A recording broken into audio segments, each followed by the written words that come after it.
On se retrouve pour cette vidéo partie 2 pour savoir comment choisir ces céréales. Bonjour, c'est Jérémy, bienvenue sur Foodover, la chaîne qui permet d'améliorer ta santé et ton bien-être grâce à l'alimentation. Dans la première vidéo, nous avions vu les céréales nature et les céréales sucrées. On va passer maintenant aux céréales au chocolat et aux fruits. Toutes les valeurs que je vous présente dans cette vidéo, comme d'habitude, sont pour 100 g d'aliments.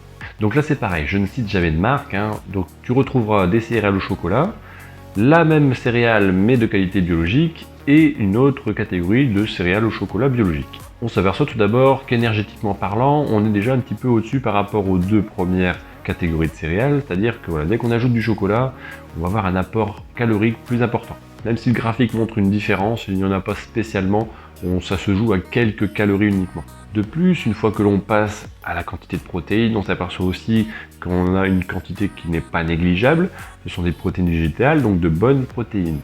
La petite différence va se situer dans les matières grasses, où on en a systématiquement dès qu'on a des céréales au chocolat, et ils contiennent plus de matières grasses saturées, tout simplement parce que le chocolat contient naturellement plus de matières grasses saturées. Concernant la catégorie des glucides, là on n'a pas de souci particulier, c'est toujours la même chose, on est sur des céréales donc il y en a beaucoup. Ce qui va nous intéresser plus particulièrement, c'est la quantité de sucre qu'elles contiennent. Comme pour les céréales au sucre, on s'aperçoit qu'il y en a beaucoup, ça représente environ entre 25 et 30% du produit, c'est-à-dire que pour 100 g de céréales, vous allez être entre 25 et 30 g de sucre. La part variable, c'est toujours les fibres, où ça fluctue selon le type de céréale, un peu sa composition tout simplement. Concernant le sel, on vient en ajouter très peu par rapport à d'autres céréales qu'on a pu voir précédemment. C'est pas ce type d'aliment qui va vous faire consommer trop de sel sur la journée. Comme d'habitude, je vous mets une liste des ingrédients pour les trois types de céréales. Et là, on s'aperçoit que comme pour les céréales au sucre, la liste est longue et c'est ça le souci. On peut dire qu'on est vraiment en plein dans l'aliment industriel. En conclusion, pour les céréales au chocolat, on est sur des aliments qui sont très caloriques, qui vont apporter plus de matières grasses saturées que les autres céréales. L'apport en protéines est plus ou moins similaire aux autres. On tombe également dans le travers d'avoir trop de sucre dans ce type d'aliment. Et la chose qui m'embête aussi particulièrement, c'est d'arriver dans une liste d'ingrédients qui est longue comme un bras. On va même retrouver, et ça explique bien la situation aussi, des vitamines que l'on est venu ajouter artificiellement. Voilà concernant les céréales du petit déjeuner au chocolat. Maintenant, on va finir avec les céréales aux fruits. Et là, c'est pareil, 3 exemples, je suis toujours resté sur la même analyse, la même base, et comme d'habitude, je ne te cite pas d'aliments parce que je n'aime pas ça. Tout d'abord, on prendra des céréales aux fruits rouges, ensuite des céréales aux fruits, et pour terminer, du muesli avec des fruits. Muesli de qualité biologique. Concernant l'apport énergétique, là, on voit une réelle différence. On est toujours sur les mêmes valeurs concernant l'apport énergétique pour les deux premiers. Par contre, la différence va se voir au niveau du muesli, où on est vraiment en dessous. L'apport en protéines, pour les deux premières céréales, on est grosso modo sur la même chose que ce qu'on a vu par rapport aux céréales au chocolat. La grosse différence pour le muesli, où on passe au-dessus de la barre des 10 g de protéines. Concernant les matières grasses, on en retrouve beaucoup plus dans le muesli également. A contrario, ce ne seront pas en majorité des graisses saturées. Concernant les glucides, c'est pareil, on est toujours sur les mêmes bases, c'est toujours des céréales. La quantité de sucre va également avoir quelques différences.